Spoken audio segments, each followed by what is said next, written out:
this episode, we look at advanced persistent threats, APTs, and use them as a way to understand the modern threat vector map. An APT is usually associated with a skilled, well-resourced attacker that wants long-term access, careful movement, and a meaningful objective. The word advanced can refer to tools, planning, patience, targeting, or the ability to adapt when blocked. Persistent means the attacker does not give up easily. Threat means the actor has both intent and capability to cause harm. This topic matters because it helps you see why cybersecurity is not only about stopping one bad email or patching one vulnerable system. Modern attacks often move across people, devices, applications, identities, cloud services, vendors, networks, and physical access points. A threat vector is the path or method an attacker uses to reach a target. Understanding that map helps you think about where attacks begin, how they spread, and how defenders can interrupt them. Before we continue, a quick note. This audio course is part of our companion study series. The first book is a detailed study guide that explains the exam and helps you prepare for it with confidence. The second is a Kindle-only ebook with 1,000 flashcards you can use on your mobile device or Kindle for quick review. You can find both at Cyber.Me in the Bare Metal Study Guide series. An APT is not defined only by a single piece of malware or one dramatic intrusion. It is better understood as a campaign or long-term operation. The attacker may begin with research, choose a target carefully, find a path into the environment, establish access, avoid detection, and continue working toward a larger goal. That goal might be espionage, political advantage, military preparation, intellectual property theft, or strategic disruption. Some APT activity is linked to state-sponsored actors, but the idea is broader than a label. The important lesson is the behavior. These attackers often value patience and stealth. They may use quiet methods because they do not want the victim to know they are present. If defenders block one path, the attacker may try another. If one account is disabled, they may use another.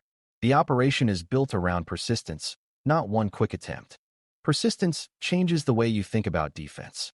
Against a low-effort attacker, basic security hygiene may be enough to make the target less attractive. Against a persistent actor, the organization has to assume that the attacker may study defenses, learn from failed attempts, and return with a different approach. That does not mean defense is hopeless. It means every barrier, delay, alert, and access limit matters. A persistent attacker still has to make choices.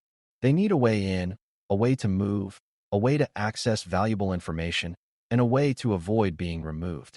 Each of those needs creates chances for defenders to notice and respond. Strong identity controls can limit stolen account use. Network segmentation can slow movement. Logging can reveal unusual behavior. Asset management can reduce forgotten exposure. Persistence is serious, but it also gives defenders a reason to build layers instead of relying on one perfect control. Stealth is another major part of APT behavior. A stealthy attacker tries to look normal, reduce noise, and avoid obvious alerts. Instead of launching a loud attack that immediately breaks systems, the attacker may use valid credentials, trusted tools, normal network paths, or small data transfers that blend into routine activity. This is one reason modern security pays so much attention to behavior. A login may be technically valid, but the pattern may still be strange. A user may normally sign in from one region during business hours, then suddenly sign in from another region at an unusual time. A system administrator tool may be legitimate, but it may be used in a way that does not match normal maintenance. Stealthy attacks remind you that malicious activity does not always announce itself. The attacker may try to become part of the background. Long-term objectives make APT activity different from attacks that focus only on quick profit. A criminal may deploy ransomware as soon as enough access is gained because the goal is payment. An APT may wait because the goal is information, positioning, or future advantage.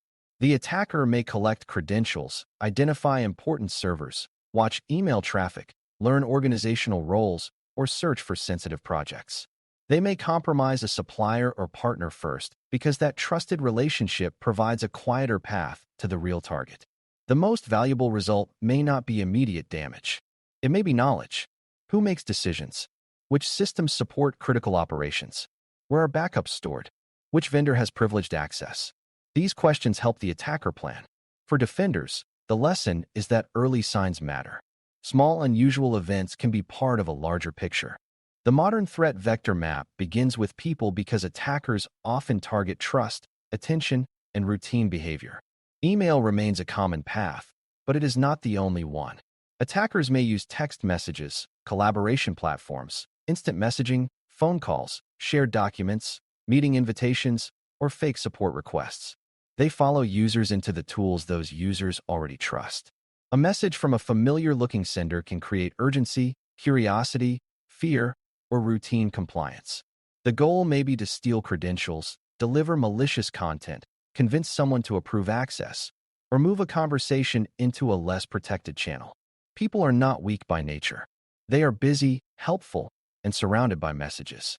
Good defense does not depend on perfect suspicion from every person all the time.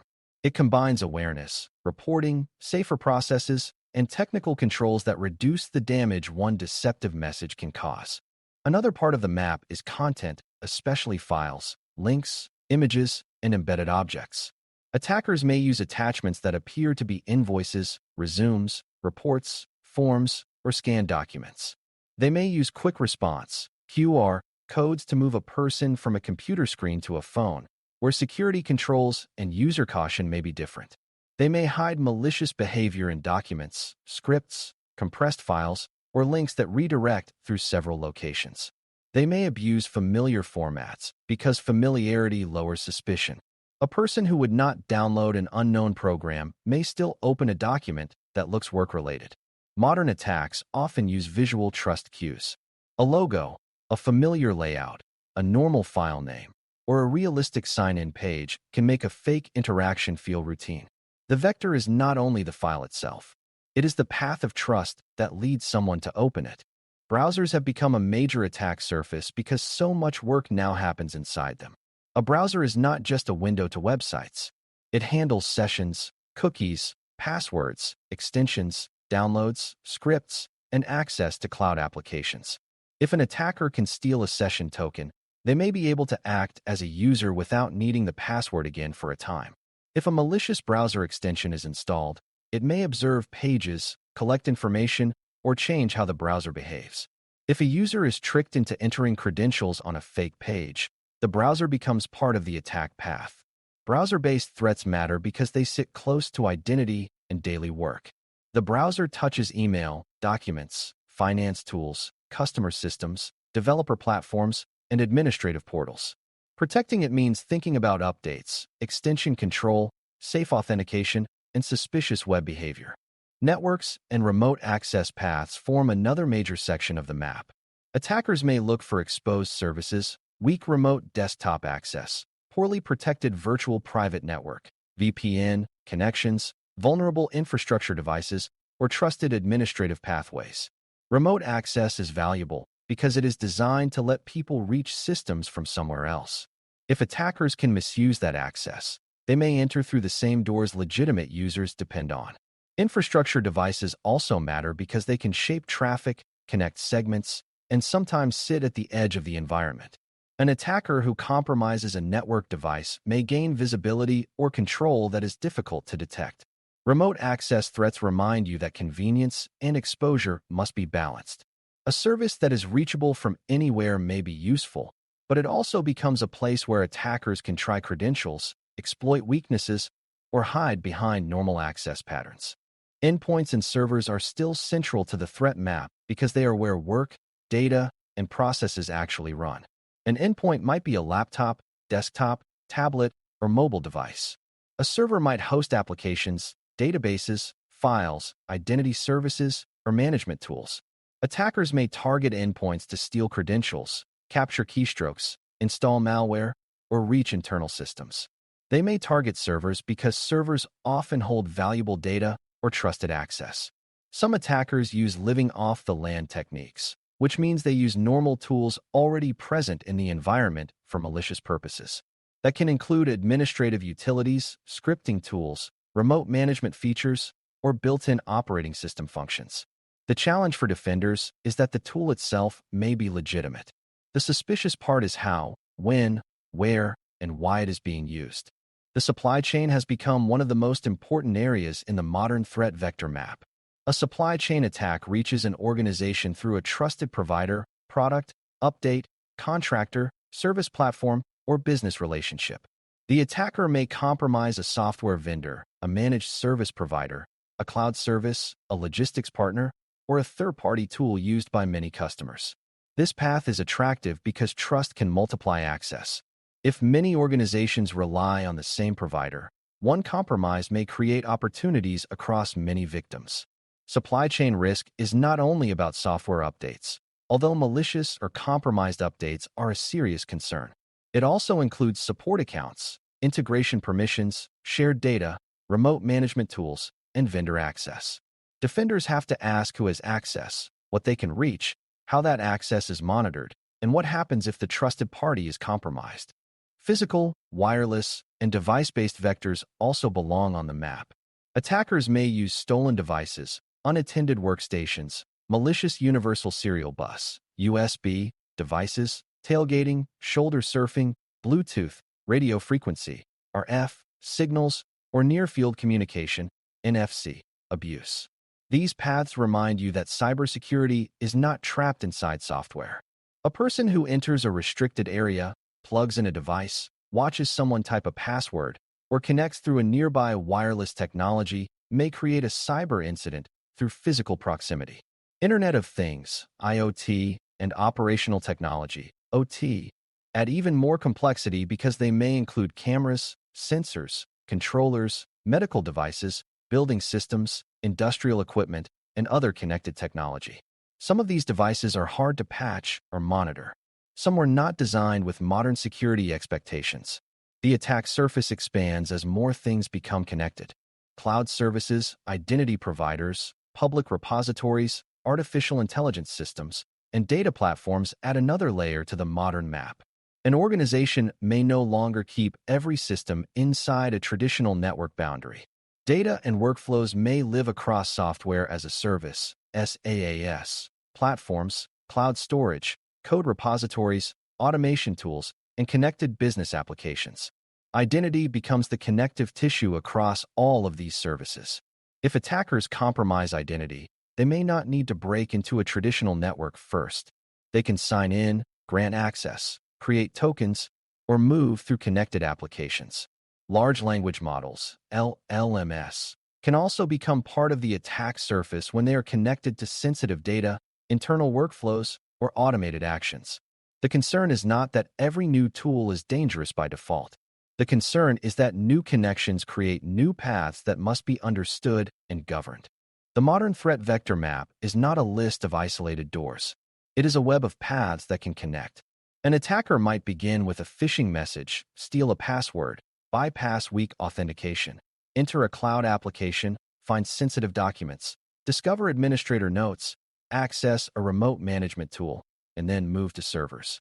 Another attacker might compromise a vendor, use trusted access, collect credentials, and quietly monitor email.